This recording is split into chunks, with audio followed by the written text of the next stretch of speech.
e-health and e-commerce recently conducted by GBOS, that is the Gambia Bureau of Statistics, will contribute in no small measure to the formulation of the plans.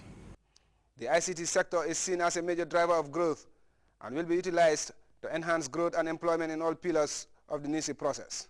The formulation of these plans for the agriculture, health, commerce and tourism sectors follows similar plans for government, education and human resource development. We agree that the development of the NICI implementation plan cannot be done at one go for efficiency purposes. It is therefore being undertaken in phases, and we are now on the phase 2, which started with a baseline study, as you already mentioned, relating to the pillars of e-agriculture, e-health, e-commerce, and e-tourism. Dr. Hopestone Chivula of the United Nations Economic Commission for Africa believes ICT has become a priority in many African countries, with 45 of them already adopting ICT policies, which has significantly opened the ICT market. Such growth, he said, will spur innovations and employment opportunities. In order to further strengthen and develop the sector, the ECA have undertaken a number of activities throughout Africa. ECA is also supporting the transformation of traditional telecenters into innovation centers, to which the project mentioned area for the Gambia emanated from. Thus, the centers are being designed to provide, among others, small business support, agricultural support services, e-government and e-health services, community-based multimedia training and production opportunities, etc., to low-income communities. In the Gambia, the ECA is already focusing on empowering small and medium-scale enterprises through the deployment of e-commerce applications through mobile phones. ECA has been focusing on one of the major activities in ICT science and technology in the last years. As a result, ECA promotes the use of ICT science and technology and innovations in economic development by helping member states to articulate ICT science and technology and innovation systems for Africa's development. We focus our work in mostly 3 major activities: ICT policy development, e-applications with focus on building national geospatial data infrastructure and building especially of capacity building of especially stakeholders, and science and technology and innovation. Therefore, participants representing different government institutions and organizations will have to explore innovative means of utilizing ICT in order to tackle the challenges that the country faces, as well as on how to tap on new opportunities presented by ICTs. Mamadou Diallo, GRTS. The West African Agricultural Productivity Program has been sharing new improved farming techniques capable of increasing yields with farmers across the country. Babakar Kamara was with the WAP officials and he reports the goal is to ensure improved crop production and productivity in the 2012 cropping season and beyond. It is a new initiative employed by the West Africa Agricultural Productivity Program WAP, meant to help improve crop yield for Gambian farmers. The WAP, which is the West Africa Agricultural Productivity Program, the 13 countries in West Africa are involved. And the ultimate objective of the WAP is to increase or improve agricultural production and productivity through the generation and dissemination of technologies. This activity that we are, witnessing right now is part of just one activity, key activity of the WAP, which is the innovation platforms. These innovation platforms, is all about disseminating recommended, practices as far as different, crop production practices are concerned to farmers. The innovative platform consolidated by the WAP through the Donata Initiative seeks to disseminate recommended best practices for improved crop production and productivity to Gambian farmers, particularly at the time the agricultural sector is recovering from the 2011 crop failure.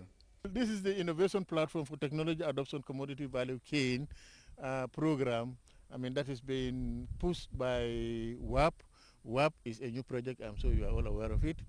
And we have about 11 platforms on 3 major crops in this region here. Well, these major crops are rice, And rice, for rice we have upland rice and swamp rice. We also have maize and we also have groundnut. Project Onying, during a fin it abe mako kana because they had to woman fi janyina it will mako. Since its establishment, the WAP project has been helping us. They have already provided seeds and promised us fertilizer.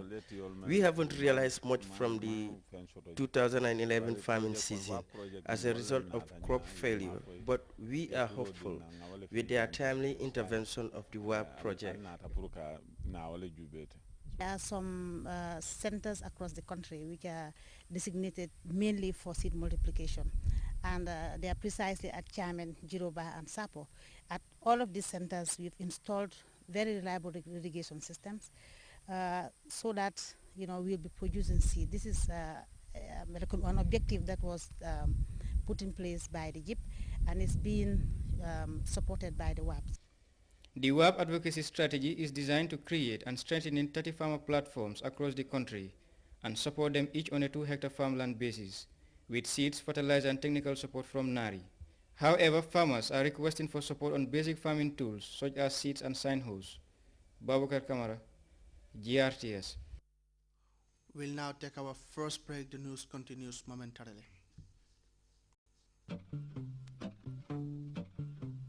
What's your AfriCell number? 773. What's your mobile number? 735. What's your AfriCell number? 746. What's your number? My number is 215. 2? You mean 72? No, it's 2, and I am AfriCell 2. AfriCell 2? Hey, hey! Yes, 2 is AfriCell 2. Hey, hey!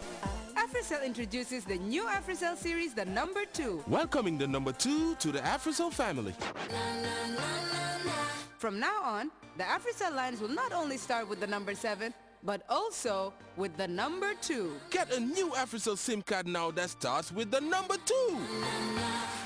So now I can get an AfriCell number that starts with the number 2? Yes. And when you receive a call from a number starting with the number 2, it's one of the new AfriCell lines calling you. My mobile number is 2, and we are AfriCell 2! Welcome back. A car explosion in Somalia believed to be the work of Al-Shabaab militants has killed one person and injured many others. And observers have pegged voter turnout in Congo-Brazzaville parliamentary election at 15%. We have details of those stories and others in this roundup of news. A booby-trapped car exploded on a street in Mogadishu, Somalia, killing at least one person, the driver, and injuring several others. The car was being driven by Deputy and former Somali Transport Minister Mohammed Abdi Nur Garwen. Although Islamic Shabab radicals have largely been driven out of the Somali capital, regular attacks and bombings still occur there.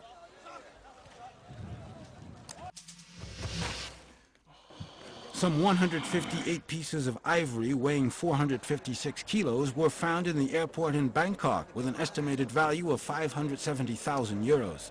The ivory was packed in 6 boxes and was labeled as artisan craftwork coming from Kenya. The pieces were found during a routine search.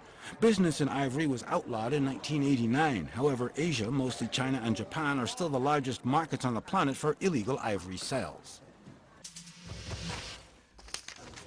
The level of participation in parliamentary elections held on Sunday in Congo-Brazzaville has been estimated at 15%.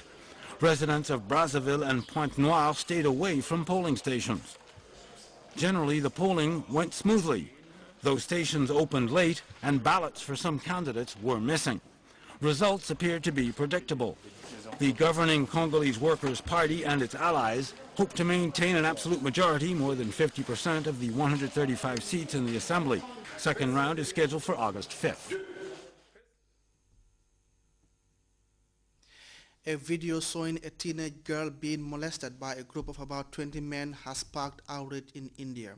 The video has resulted in a series of demonstrations and calls for the rights of women to be respected.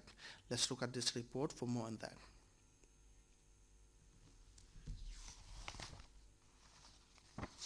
By a group of around 20 men as she left a bar in India. The incident has sparked anger across India and the world. There were demonstrations after the video was aired on television. Such violence against women often goes unreported, but this time it was caught on film by a local journalist. This